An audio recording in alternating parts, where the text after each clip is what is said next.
Speak up, Salih.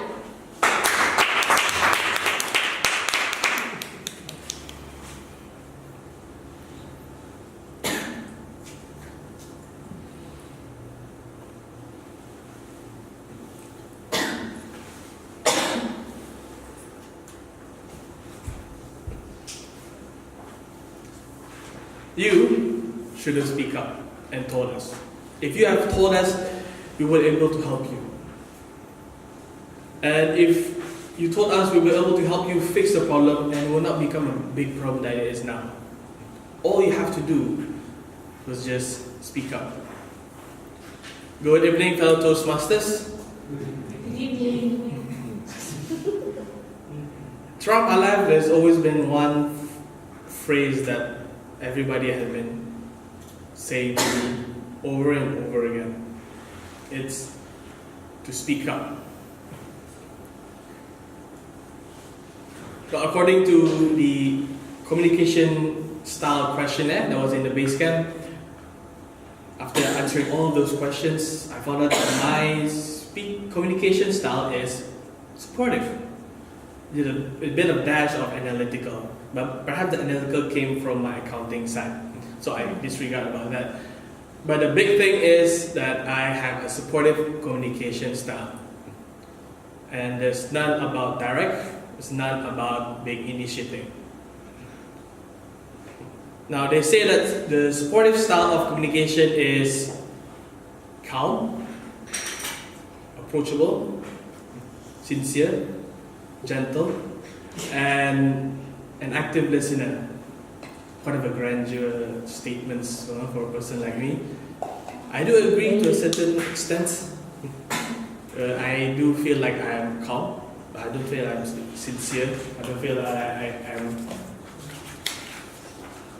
But I do feel I'm approachable, but not too approachable as well. And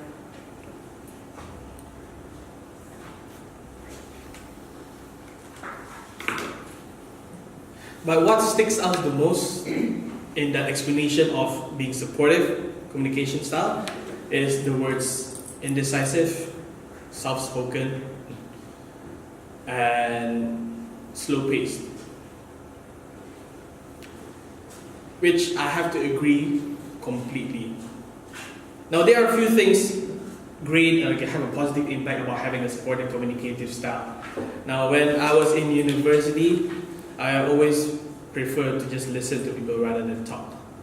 And people always seem to gravitate towards me. They seem to be easily approachable, so they always tell me about their hardships, struggles, their problems. And with these things in mind, I was able to make decisions that can cater to their handicaps. That's what to say. When I was a group assignment or a group leader, when my friend told me that he has no Wi-Fi at home, I just told him, that's okay, you can just make the presentation slides. Let other people do the info gathering.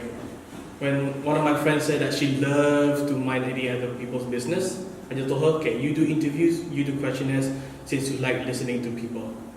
And when my friend said that he lives 1.5 hours away from UBD, I made sure that our meetings, every one of our group meetings was either made before or after lectures or tutorials, just so that he doesn't waste time going to and from UBD from his place, and wasting gas as well. Now throughout all these decisions I have made, throughout all these considerations, I gained the reputation of being the considerate guy. And every time I become a leader, they will say, oh, he'll make great decisions. He will put our situations into consideration, and he'll make decisions with our best interest in mind. And because of that, they were more than willing to help me out. They were more than willing to do the things that I asked them to do. Because in their mind, I was doing it for them. I took their minds into consideration. And I used that to my advantage, and because of it, during my time in UBD, I rarely have any problems with any of my team members. Assignments, yeah, but team members rarely have any problems. There was one or two, but that is some exceptions. But that never translated well into my working life.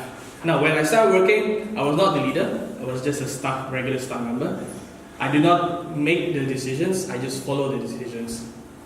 And suddenly, all those soft-spoken indecisiveness and that slow pace finally came to light. That whenever I've always been the silent, the introvert in the office. I rarely talk and I rarely initiate any kind of conversation with my office mates. I do my work by myself. I handle my problems by myself. And I try to solve my problems by myself. Keyword is try. Because there were more times than not that the problems were too much for me to handle. And whenever that happens, I just brush it aside and let it fester until it became so big, it blew up in my face and hurt the people around me. More specifically, the people I work with. And over and over and over again, I never learned from my mistakes. Over and over again, I just kept to myself. And after the 50th time, after the 100th time that happens, my boss suddenly set me aside and told me the words that he said, the words that I said before. You should speak up. You should have told us. If you have told us, this problem would never have become this big. We were able to help you solve it together. All you had to do was just speak up. All I had to do was just speak up. Now it's something that I just starting to accept. Something that I just started to regard as something that I need to fix. Something that I need to do. That while I always been supportive, while I always been the most supportive guy around, but if I don't do anything to help you, there's no point in being a supportive guy. And another thing came into mind is that if I do not become more, if I don't become more active, if I don't become more dynamic, if I don't become more forward, then I can't be a good leader and I can't be a good president for you guys next term. It's the one thing that drives me to become better. So I've tried every day at work. Whenever I want to convey my message, I gain the courage to put my hands up and tell my idea. Whenever I did something wrong, try to gain the courage to tell my boss, please help me. How are we going to do this? And whenever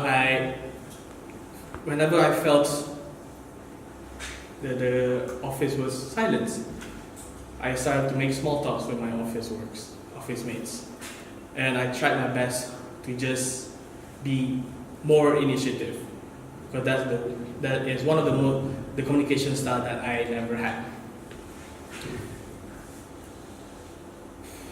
Now, it doesn't mean that being supportive is bad. It's just that means that sometimes being supportive by itself is not enough. You need to be more initiative, you need to take action, and if you need to be more supportive and take action in the end. And I think that is one thing that I need to learn and one thing that I need to fix. And with that, back to you, Toastmasters.